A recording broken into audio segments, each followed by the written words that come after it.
on puudu üks korralik Lõuna-Eesti erakond. Plaan B, kui ta saab registreeritud, on ainukene erakond, mille peakontor on Tartus. Ja ma arvan, et seda on Eestile väga vaja, et Tallinna kesksust vähendada.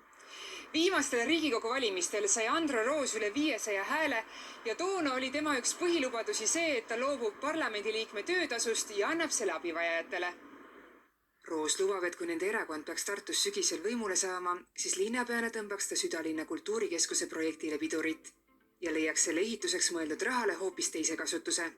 100 miljonit tuleb jagada Tartu praegustele ja tulevastele peredele eluaseme soetamiseks. No näiteks kui 10 000 perele igal ühel anda 10 000 eurot korteri või maja soetamiseks sellel tingimusel, et järgmisi 5 aasta jooksul saavad juurde vähemalt ühe lapse, siis ma usun, et me saame Tartu elanike arvu kiiresti üle 100 000.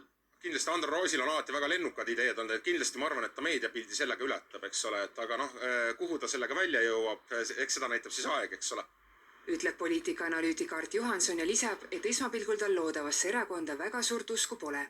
Aga kui me vaatame ikka, kus on tekkinud uued erakonnad hetkel, siis nad on pigem tekkinud liberaalsel tiival ja see konservatiivsel tiival tekkinud uued erakonnad, Eesti rahvuslaste ja konservatiivide liit, see ERK, eks ole, et nad ikkagi ei ole tegelikult suutnud läbi lüüa veel. Ja sama ma ütlen, et selle plaan B puhul ka, et esmahinnangu mannaks, et nemad väga suurt mõju ei avalda valimistel, mis tulevad. Isamaa Tartu piirkonna juht Kaspar Kokk toob Eesti 200 näitel välja, et pigem on täna inimesed pettunud uutes erakondades.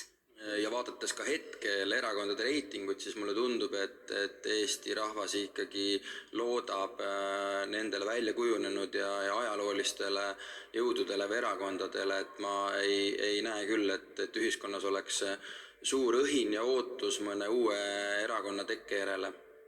Täna on plaan B-l 200 liiget. Roos usub, et erakonna moodustamiseks vajalikud 500 liiget saadakse augustiks kindlasti kokku.